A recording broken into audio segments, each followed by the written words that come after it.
Topic में जा रहे हैं लेक्चर नंबर 3 टेलीस्कोप। इसके अंदर हम लोग डिस्कस करेंगे एस्ट्रोनॉमिकल टेलीस्कोप, टेरेस्ट्रियल टेलीस्कोप और रिजॉल्विंग पावर के कुछ फॉर्मूला बेस्ड आपके प्रॉब्लम। ठीक है ना। तो टेलीस्कोप के भी काफी सारे प्रॉब्लम नीट में आपके लिए इंपॉर्टेंट है। ठीक है, वो मैंने सारे रखे हुए हैं, आप ध्यान से सीखना इसको। तो चलो स्टार्ट करते हैं। अब टेलीस्कोप दो तरीके के होते हैं। पहला टेलीस्कोप है एस्ट्रोनॉमिकल टेलीस्कोप। एस्ट्रोनॉमिकल टेलीस्कोप के अंदर पहले इसका पर्पस सुनो। ये जो है हेवनली ऑब्जेक्ट्स देखने के काम आता है, स्टार हो गया या प्लैनेट्स हो गए या फिर उनकी रिसर्च के काम में आता है। तो इससे लार्ज डिस्टेंस की चीजें देखी जाती हैं। तो एस्ट्रोनॉमिकल टेलीस्कोप में जो हम लोग दो लेंसेज इस्तेमाल करते हैं, जिसमें आईपीस हमारा मैग्नीफाइंग ग्लास की तरह काम करता है, वो एज इट इज सेम है। ऑब्जेक्टिव का काम होता है लार्ज डिस्टेंस से आने वाली रेस की इंटेंसिटी को प्रॉपरली गैदर करना, क्योंकि बहुत दूर के ऑब्जेक्ट को देख रहे हैं तो बहुत डल अपीयरेंस दिखाई देगा उसका। तो इसलिए ऑब्जेक्टिव काफी बड़े अपर्चर और काफी बड़ी फोकल लेंथ का इस्तेमाल करते हैं। तो इसमें ऑब्जेक्टिव लेंस का, जैसे ये रहा ऑब्जेक्टिव लेंस, लार्ज अपर्चर और लार्ज फोकल लेंथ होता है। अब इस ऑब्जेक्टिव को, ये ऑब्जेक्टिव की अब हम प्रिंसिपल एक्सिस यहां पर बनाने जा रहे हैं। तो ये इसकी प्रिंसिपल एक्सिस हो गई, ठीक है ना। अब जो इसका फोकल लेंथ है वो काफी बड़ा है, तो ये इसका पोल हो गया और यहां आप मान लो इसका फोकस है एफओ। अब लार्ज डिस्टेंस से आने वाली रेस, तो लार्ज डिस्टेंस से आने वाली जो रेस है वो प्रिंसिपल एक्सिस के तो पैरेलल हो भी सकती है, नहीं भी हो सकती है, बट आपस में जरूर पैरेलल होगी। तो मान लो यहाँ से रेज आ रही हैं जो कि लार्ज डिस्टेंस से आ रही है। मैं इनका कलर ग्रीन यूज कर रहा हूँ। तो ये रेज आ रही है जो लार्ज डिस्टेंस से आ रही है इस तरीके से। एक रे यहाँ पोल पर इंसिडेंट कराओ। अब क्या होगा, ये जो लार्ज डिस्टेंस से आने वाली रेज है, इनकी इमेज जो बनेगी वो यहाँ कंटिन्यू करो, फोकल प्लेन में बनेगी। इसको भी यहाँ पकड़ करके मिला दो।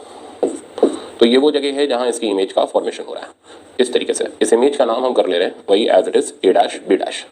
तो अब एक चीज तो फिक्स हो गई कि भाई हमें वी नॉट निकालने की जरूरत नहीं है। तो जैसे माइक्रोस्कोप में हम वी नॉट निकाला करते थे, इसमें तो हम वी नॉट निकालने से भी बच गए। ये जो वी नॉट है, this is nothing but simply equals to f naught. तो एक चीज फिक्स हो गई कि ऑब्जेक्टिव की इमेज एफ नॉट पे बनेगी। तो हमारी आधी मुसीबत खत्म। अब आगे आता है आईपीस। ये तो अपना दोस्त है, ठीक है ना। इसे तो हमने जैसे मैनेज करना था बिल्कुल वैसे ही मैनेज करना है। तो हमने यहाँ पर एक आईपीस लगाया, ये हम यहाँ पर लोकेट कर लिया हम लोगों ने अपने आप को इसके पोल के पास में। अब कंडीशन ये है कि ये जो इमेज बननी चाहिए ये इसके पोल और फोकस के बीच में बननी चाहिए। तो ये आईपीस का फोकस लिया मैंने, ये आईपीस का पोल लिया और इस इमेज को मैंने बनाया इसके पोल और फोकस के बीच में। और ये डिस्टेंस मैंने दिखाया एज इट इज यूई और इसके ऊपर स्टार बनाया, क्योंकि इसकी रेंज है, मिनिमम वैल्यू है और मैक्सिमम वैल्यू है। मैक्सिमम वैल्यू वही सेम एफ ई के बराबर, मिनिमम वैल्यू वही same D F E upon D plus F ई के बराबर। मैं इसको भी लोकेट करके आपको दिखा दे रहा हूँ। तो इधर से लेकर के इधर तक ये हो गया यूई मैक्स एफ ई के बराबर। एंड समथिंग एक और डिस्टेंस हम लोग यहाँ पर ले लेते हैं और इधर से लेकर के इधर तक का एक डिस्टेंस ये हो गया यू ई मिन और इसकी वैल्यू हो गई हमारी as it is D F E by D plus F E, ठीक है ना। अब इसकी जो इमेज होगी वो हमें दिखाई देगी और मैं इसकी इमेज को लोकेट कर दूं। ये गई रे इधर, सिमिलरली ये इधर गई और ऐसी एक रे इधर भेज दो और इनको पीछे एक्सटेंड करो। यहाँ कहीं पर इसकी फाइनल इमेज का फॉर्मेशन होगा और फाइनल इमेज का डिस्टेंस हमारा हो जाएगा वी ई। फाइनल इमेज कहाँ से कहाँ के बीच में बन सकती है? फाइनल इमेज बन सकती है इन्फिनिटी से, तो this is less than infinity और greater than D, greater than equal to D. तो ये जो फाइनल इमेज है ये डी से लेकर के इन्फिनिटी के बीच में बन सकती है और उसी के हिसाब से हमारी मैग्नीफाइंग पावर इधर एडजस्ट होगी। तो ये पूरा सेटअप था आपका एस्ट्रोनॉमिकल टेलीस्कोप का। अब बात आती है लेंथ ऑफ टेलीस्कोप ट्यूब। वो तो सामने दिख रहा है वी नॉट प्लस यूई। अब फॉर्मूले में इधर मैनेज कर दे रहा हूं। तो लेंथ ऑफ टेलीस्कोप ट्यूब का फॉर्मूला हो गया मेरा v naught is equals to f naught plus U E. इस पे स्टार है क्योंकि आगे हम इसे दो केसेस के लिए मॉडिफाई करेंगे, वही सेम दो cases, eye under relaxed state या नॉर्मल विजन और दूसरा हो जाएगा eye under strain. Second magnifying power. अब इसकी मैग्नीफाइंग पावर में भी निगेटिव होता है और फॉर्मूला हमारा स्टैंडर्ड है F O by U E, but numerical calculation में हम माइनस को ड्रॉप करते हुए चलेंगे। तो ये हमारे दो रिजल्ट आ गए जो एस्ट्रोनॉमिकल टेलीस्कोप के लिए हो गए।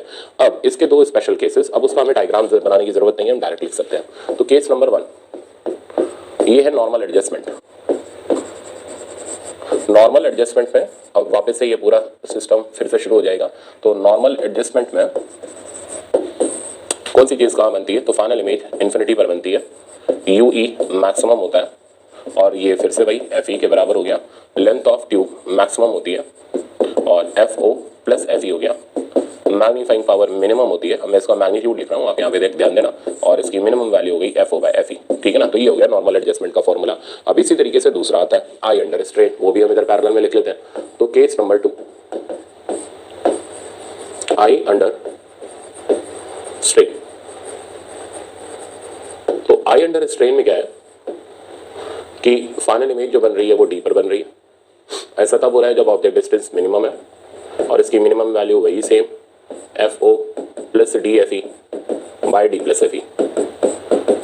मैग्नीफाइंग पहले लेंथ ऑफ ट्यूब लिख लेते हैं, लेंथ ऑफ ट्यूब मिनिमम हो गई एंड इसका मिनिमम वैल्यू हो गया हमारा F O plus D F E upon में डी प्लस एफ ई, और मैग्नीफाइंग पावर मैक्सिमम हो गई और इसका फॉर्मूला हो गया एफ ओ अपॉन, अब यू ई की वैल्यू आपको डालनी है और यू ई की वैल्यू हो गई डी एफ ई, ऊपर चला गया डी प्लस एफ ई। सिंप्लीफाई करते हैं तो एम की मैक्सिमम वैल्यू हमारे पास आ गई, F O by F E बाहर लगा रहने दो, ठीक, अंदर आ जाएगा 1 plus F E by D, तो डी बाई एफ ई नहीं है, थोड़ा ध्यान रखना यहाँ पे, 1 plus F E by D, ये मैक्सिमम मैग्नीफाइंग पावर, और ये तब की है जब फाइनल इमेज फॉर्म हो रही है least distance of distinct figure पर आई स्ट्रेन में है, तो आई अंडर स्ट्रेन। तो ये हमारे पास दोनों रिजल्ट्स आ गए।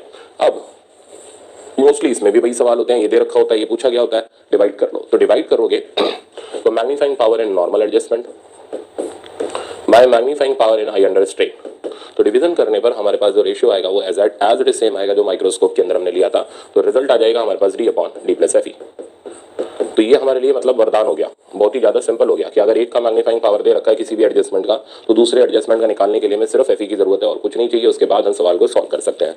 अब एग्जामिनर ट्विस्टिंग टर्निंग कहाँ डालेगा, देखो जो हमें चाहिए वो तो वो देने से रहा, तो फिर वो परेशान करेगा, वो आपको एफई नहीं देगा, डी तो सबको पता है ना, तो एफई इसके अंदर छुपा हुआ है या फिर एफई इसके अंदर छुपा हुआ है, तो वो आपको एल की वैल्यू देगा और वो आपको एफओ देगा, एल दे दिया एफओ दे दिया, तो एफई तो हम खुद निकाल लेंगे, एफई जैसे ही हमारे पास आएगा तो हमारे पास मैग्नीफाइंग पावर आ जाएगी, ठीक है ना। तो इस तरीके से करके हम प्रॉब्लम को मैनिपुलेट कर सकते हैं। अब मैं इसके प्रॉब्लम्स आपको दिखाता हूँ, दो टाइप के इसमें प्रॉब्लम्स रहते हैं, उन दोनों को क्लियर करो, फिर हम लोग डिस्कस करेंगे एस्ट्रोनॉमिकल टेलीस्कोप, जो कि बिल्कुल एज इट इज सेम है माइक्रोस्कोप जैसा, इसलिए उसमें कुछ भी काम करने की जरूरत नहीं है, बिल्कुल माइक्रोस्कोप वाले सवाल कट कॉपी पेस्ट मार सकते हो। अच्छा देखो पहले सीखो सवाल, तो देखो अब ये है एस्ट्रोनॉमिकल टेलीस्कोप के ऊपर बेस्ड पहला प्रॉब्लम, इस तरीके का फंसता है प्रॉब्लम एग्जाम के अंदर, तो देखना आप, और इससे अब आपका दिमाग चलना शुरू हो जाएगा। पहले जैसा हम लोग लास्ट लेक्चर में कर रहे थे डाटा कलेक्ट करो, तो कहते हैं astronomical telescope length of telescope tube is 24 centimetre in normal adjustment, तो length in normal adjustment formula लिखो F O plus F E, value देखो 24 सेंटीमीटर, तो ये आपको एफओ और एफई का सम 24 सेंटीमीटर देना चाह रहा है। फिर बोल रहा है एंड मैग्नीफाइंग पावर इज 3, तो नॉर्मल एडजस्टमेंट की मैग्नीफाइंग पावर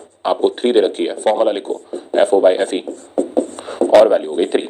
अब सोचो जरा थोड़ा 2 मिनट रुक के, आपको एफओ भी नहीं दे रखा, एफई भी नहीं दे रखा, उसके कंपनसेशन में 2 इक्वेशंस दे रखी हैं, 2 इक्वेशंस के लिए मतलब 2 अननोन के लिए 2 इक्वेशंस इनफ है, तो यहाँ से हम इसको सिंप्लीफाई करके एफओ और एफई निकालेंगे। अब पूछा गया है, पूछा है find length and magnifying power when final image is found at least distance, तो पहले हम एफओ एफई निकाल लेते हैं, बाकी बाद में क्वेश्चन को देख लेंगे कैसे निकालें। तो यहाँ से एफओ की वैल्यू मिल गई,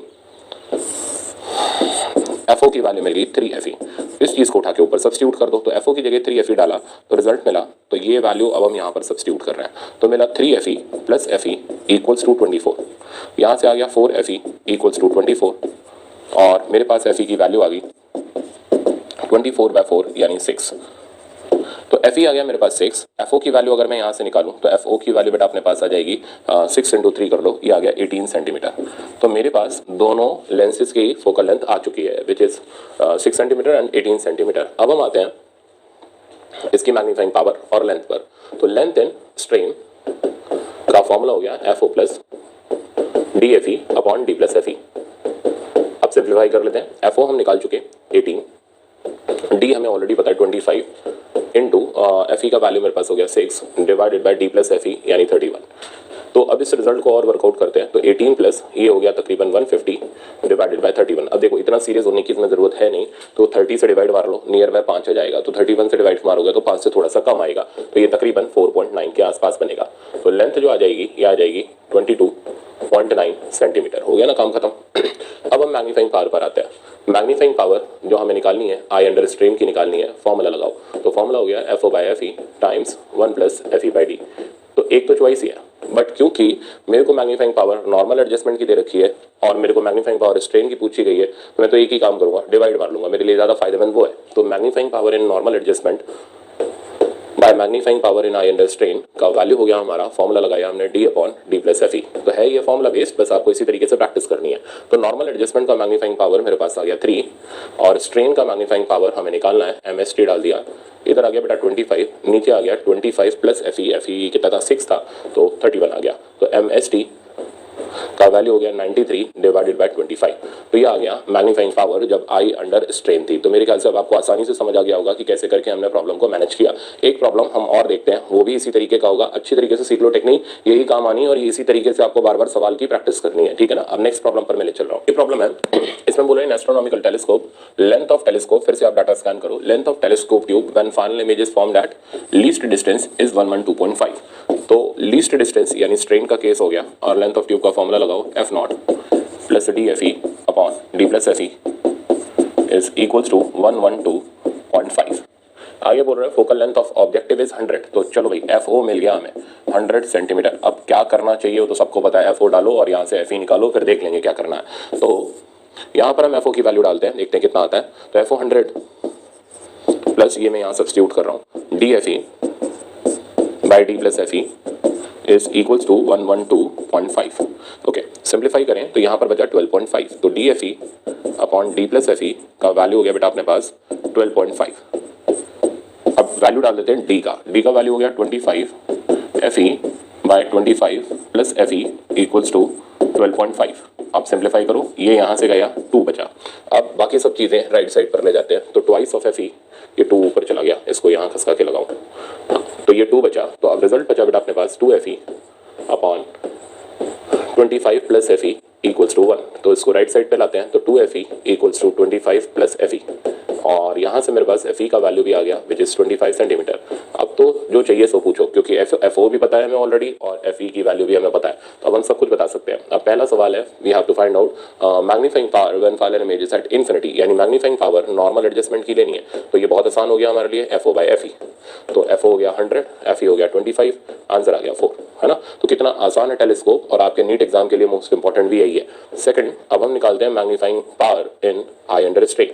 तो इसके लिए या तो रेशियो ले लो जैसा मैंने बताया, नहीं तो फॉर्मूला लगा लो। चलो एक बार लगा ही लेते हैं, 1 प्लस FE बाई D।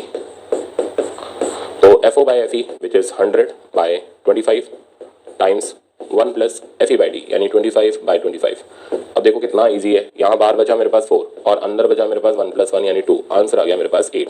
तो ये इसकी मैग्नीफाइंग पावर आ गई जब ये स्ट्रेन में था। अब हम डिस्कस करते हैं दूसरा टेलीस्कोप जिस पे बहुत कम सवाल आता है, ठीक है ना। फिर भी एक बार पढ़ना हमारा काम है, जैसे ही मैं बताऊंगा वैसे आप समझ जाओगे कि इसके अंदर प्रॉब्लम कैसे अटेम्प्ट करना है। इस टेलीस्कोप का नाम है एस्ट्रोनॉमिकल टेलीस्कोप। बस एस्ट्रोनॉमिकल नहीं, टेरेस्ट्रियल टेलीस्कोप। अब टेरेस्ट्रियल टेलीस्कोप लीस्ट इंपॉर्टेंट है, बट ठीक है फिर भी देखते हुए चलो।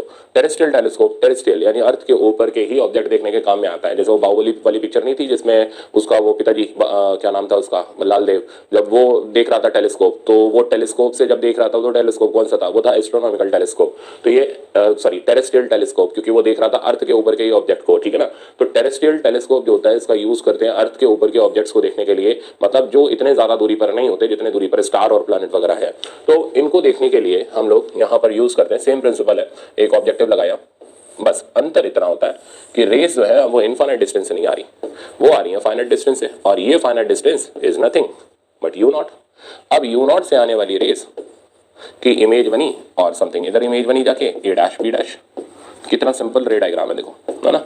और इस जगह पर जो इमेज बनी तो इसकी दूरी हो गई V0। तो ये चल तो वही रहा है बेटा, माइक्रोस्कोप ही तो चल रहा है, और ये हो गया FO। अब कौन आया, अब आया वही सेम आईपीस। अच्छा, अब एक बड़ी इसमें छोटी सी ट्विस्टिंग होती है, अगर हम यहीं पर आईपीस लगा दें तो हमें ऑब्जेक्ट की इमेज इन्वर्टेड दिखाई देगी, ठीक है ना। आपको इंसान चल के आ रहा है, आप उसको देख रहे हो टेलीस्कोप से, वो आपको उल्टा दिखाई देगा, तो फिर वही गड़बड़ है ना। तो फिर उसको सीधा करने के लिए बीच में एक लेंस लगाते हैं, इसको बोलते हैं इरेक्टिंग लेंस। काम कुछ नहीं होता, बस ये उस उल्टे इंसान की इमेज को सीधा कर देता है, मतलब उल्टा इंसान मतलब जिसकी इमेज उल्टी बन रही है वैसे उल्टा नहीं है। तो ये मेरे पास टेलीस्कोप आ गया, और इस टेलीस्कोप में इस लेंस को बोलते हैं erecting lens.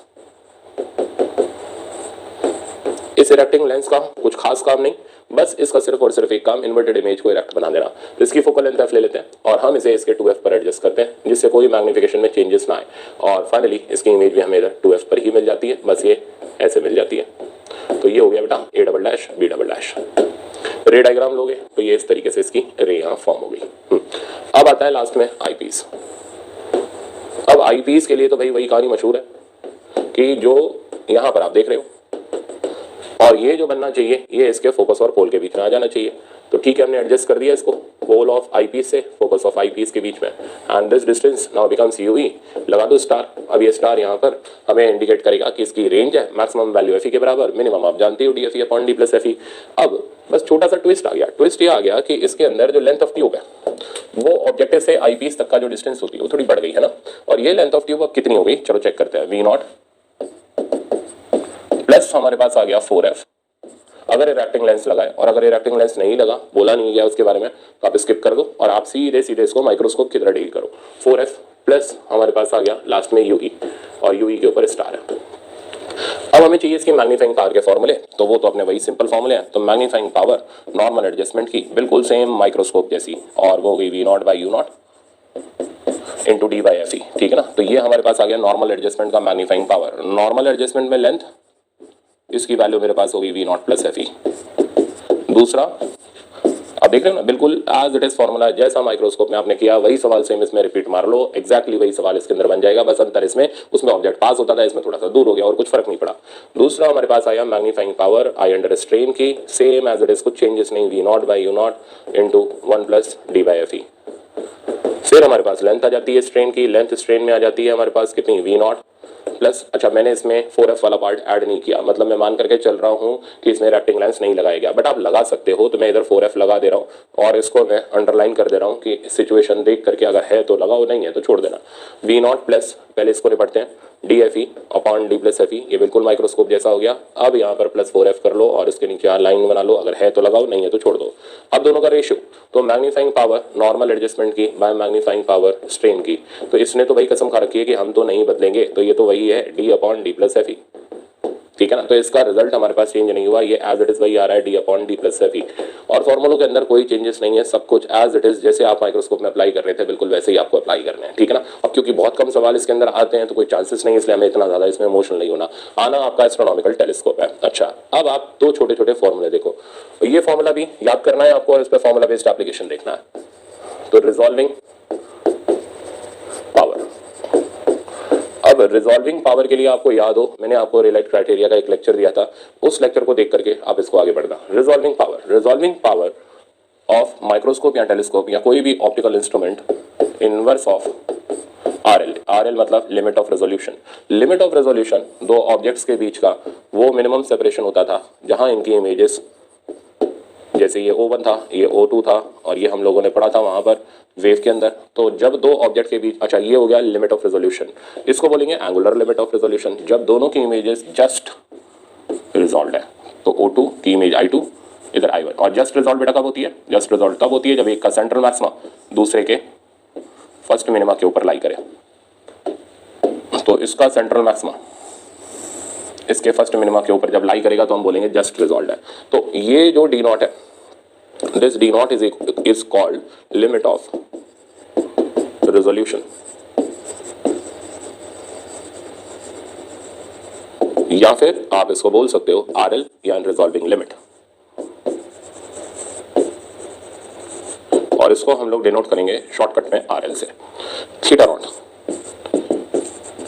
Angular limit of resolution, ठीक है ना। तो इसको भी हम रिजॉल्विंग लिमिट से ही डिफाइन करते हैं, RL प्लस एंगुलर बोल देते हैं शब्द आगे। तो ये हमारा जो था, ये लास्ट लेक्चर अपना रिलेट क्राइटेरिया वगैरह से एसोसिएटेड था। अब माइक्रोस्कोप की रिजॉल्विंग लिमिट कितनी है, इसको हमें स्टडी करना है। ये फॉर्मूले आपको डायरेक्ट याद रखने हैं। तो माइक्रोस्कोप में ऑब्जेक्टिव लेंस, ये ऑब्जेक्टिव लेंस है, ठीक है ना। चीजों के मतलब समझना, फिर आपका न्यूमेरिकल बड़ी आराम से लग जाएगा। इस ऑब्जेक्टिव लेंस के सामने ये ऑब्जेक्ट रखा हुआ है, ठीक है ना, पॉइंट ऑब्जेक्ट है। ये पॉइंट ऑब्जेक्ट इस ऑब्जेक्टिव लेंस पर जितना सेमी बट, अच्छा ये हो गया पूरा का पूरा एक कोनिकल शेप, यहां से लेके यहां तक की दूरी, ठीक है ना, लेंस के टॉप से बॉटम, क्योंकि लेंस इस तरीके का होता है यूं करके, तो ये पूरा circular portion, this is called aperture of lens. तो यहां से लेकर के यहां तक ये चीज इज कॉल्ड अपर्चर डायमीटर। तो मैं इसको थोड़ा सा अलग करके दिखाऊं,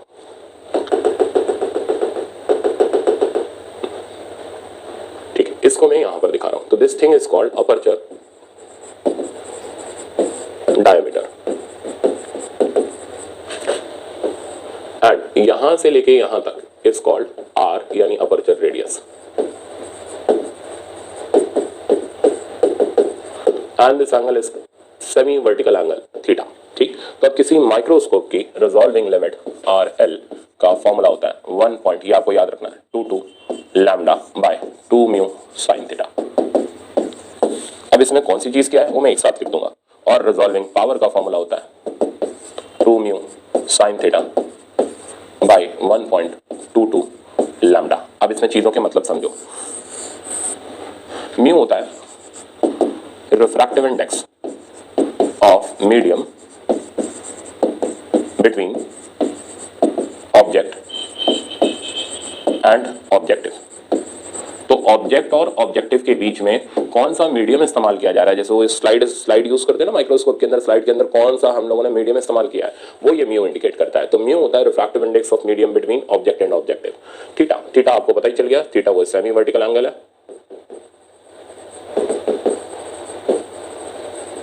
lambda is wavelength of light. अच्छा, अब थोड़ी सी चीजें एक दो ध्यान से सुनना। इसमें जो म्यू साइन थीटा है, इस म्यू साइन थीटा को बोलते हैं न्यूमेरिकल अपर्चर।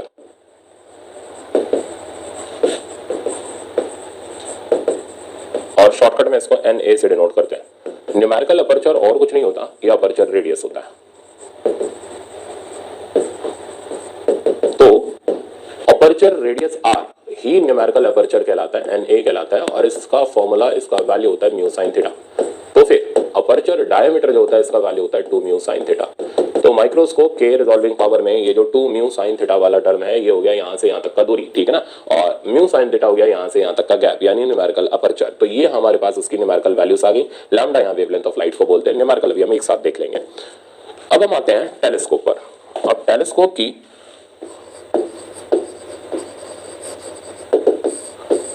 रिजॉल्विंग लिमिट हम लोग थीटा के टर्म में मेजर करते हैं। तो ये जो थीटा है, जो दो ऑब्जेक्ट से आने वाली रेस के बीच का एंगल है, इसको बोला जाता है एंगुलर लिमिट ऑफ रिजोल्यूशन। तो रिजॉल्विंग लिमिट थीटा नॉट की जो वैल्यू होती है, this value equals to 1.22 lambda divided by हमारे पास हो गया ए।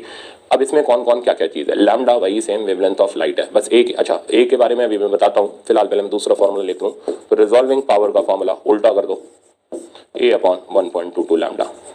अब मीनिंग समझो, ए अपर्चर डायमीटर है, तो इसमें सीधे सीधे अपर्चर डायमीटर को ही ए बोला गया, ठीक है ना। तो अब आप पीछे और इसमें कंपैरिजन करो, तो रिजॉल्विंग पावर इधर 2 म्यू साइन थीटा है, जहां 2 mu sine theta aperture diameter है, इधर रिजॉल्विंग पावर सीधे सीधे ए है डिवाइडेड बाय 1.22 लैम्डा। तो फॉर्मूला तो एक ही है यार। तो ए आ गया यहाँ पर, वहां पर हमारे पास 2 म्यू साइन थीटा आ गया। इसके बेसिस पर हमारे सवाल चलते हैं। तो अब आप इसमें प्रॉब्लम देख सकते हो। तो देखना, तो क्वेश्चन ये कहता है इन माइक्रोस्कोप न्यूमेरिकल अपर्चर। अच्छा, ये जो NA वगैरह के वैल्यूज होते हैं ना, ये हमेशा डायरेक्ट गिवन होते हैं, ये एग्जामिनर परेशान नहीं करेगा आपको कि नहीं भाई NA ढूंढ के लाओ, ऐसा करो वैसा करो, कुछ नहीं करेगा। तो in microscope numerical aperture is आपको दे रखा है 0.12 and wavelength of light used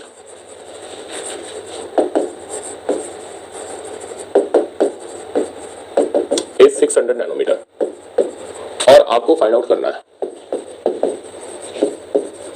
resolving power of microscope.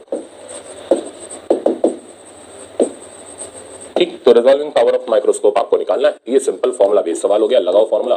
तो आरपी का फॉर्मूला हो गया 2 mu sine theta divided by मेरे पास 1.22 लैम्डा। अब पुट करके इसको बस सिंपलीफाई करना है। तो आरपी का फॉर्मूला आ गया 2 म्यू साइन थीटा, यानी न्यूमेरिकल अपर्चर, वो हमें सीधे सीधे क्वेश्चन में गिवन है 0.12 डिवाइडेड बाय 1.22 लैम्डा की जगह बेटा हम लोग डाल देंगे अपना वेवलेंथ कितना दे रखा है 600 इंटू 10 की पावर -9। अब आपको इसको सिंप्लीफाई करना है और सिंप्लीफाई करके हमारे पास आंसर आ जाएगा। तो मैं इसको थोड़ा ऊपर ले जा रहा हूँ, आप देखना जरा कैसे। 10 की पावर 9 था, तो रिजॉल्विंग पावर का वैल्यू मेरे पास आया 2 इंटू 1.2। मैंने क्या किया, 10 इसमें और मल्टीप्लाई कर दिया। यहाँ 10 की पावर -7 बचा, ऊपर जाके 10 की पावर +7 हो गया, एक इसमें से खिसका दिया तो 10 की पावर 6 आ गया। और नीचे बेटा अपने पास आया 1.22 इंटू 6। अब देखो पहले इसको यहाँ से हटा दो, इससे कोई फर्क नहीं पड़ेगा, ये यहाँ से काट दो तो 1/3 इंटू 10 की पावर 6। तो ये हमारे पास रिजॉल्विंग पावर आ गई किसकी, माइक्रोस्कोप की। अब सिमिलर मैनर में आप निकाल सकते हो टेलीस्कोप के लिए भी, ठीक है ना। टेलीस्कोप का जो प्रॉब्लम है वो 2017 में भी आया था रिजॉल्विंग पावर का, मैं अभी इसके बाद करा दूंगा। आप कहोगे सर ये तो बकवास प्रॉब्लम था, इसी तरीके के आते हैं। कुछ नहीं है, नीट के अंदर सिंपल फॉर्मूला बेस्ड चीजें आ रही हैं, प्रैक्टिस करो और आप MBBS के अंदर आराम से सिलेक्ट हो सकते हो। देखो जो क्वेश्चन है हमारा टेलीस्कोप का जो हम लेने जा रहे हैं वही है, कहता है find out resolving power of telescope having aperture diameter 20 centimetre. तो आपको अपर्चर डायमीटर की वैल्यू दे रखी है कितनी, 20 सेंटीमीटर। चलो इसको मैं और ज्यादा अच्छा ले लेता हूँ और इसको मैं 24 सेंटीमीटर कर ले रहा हूँ, 24 centimetre. And wavelength of light is used, and wavelength of light used is 400 nanometre. तो अब ये हो गया बेटा एक सिंपल डायमीटर, सिंपल आसान सा सवाल। तो लगाओ रिजॉल्विंग पावर का फॉर्मूला टेलीस्कोप का A/1.22 लैम्डा। आप करो उसको सिंप्लीफाई। ए की वैल्यू हो गई हमारे पास 24 इंटू 10 की पावर -2 1.22। लैम्डा की जगह मेरे पास आ गया जितनी वेवलेंथ दे रखी है इंटू 10 की पावर -9।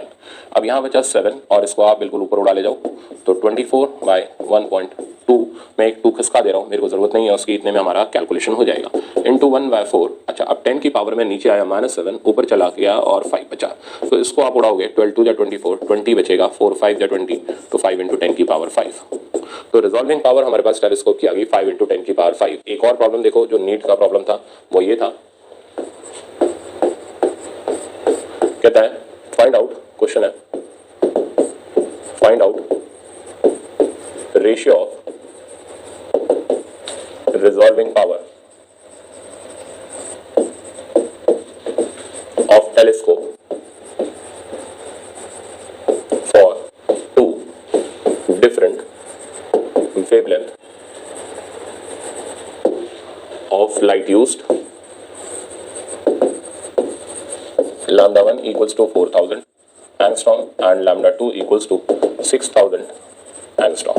तो हम इससे आसान सवाल आपको क्या मिलेगा बताओ, सिंपल रेशियो लेकर के काम खत्म हो जाता है। तो रिजॉल्विंग पावर लगाओ फॉर्मूला A/1.22 लैम्डा। अब देखो A और 1.22 तो बेचारे गए रेशियो में, ठीक है ना, बचा कौन, लैम्डा। तो RP1 बाय RP2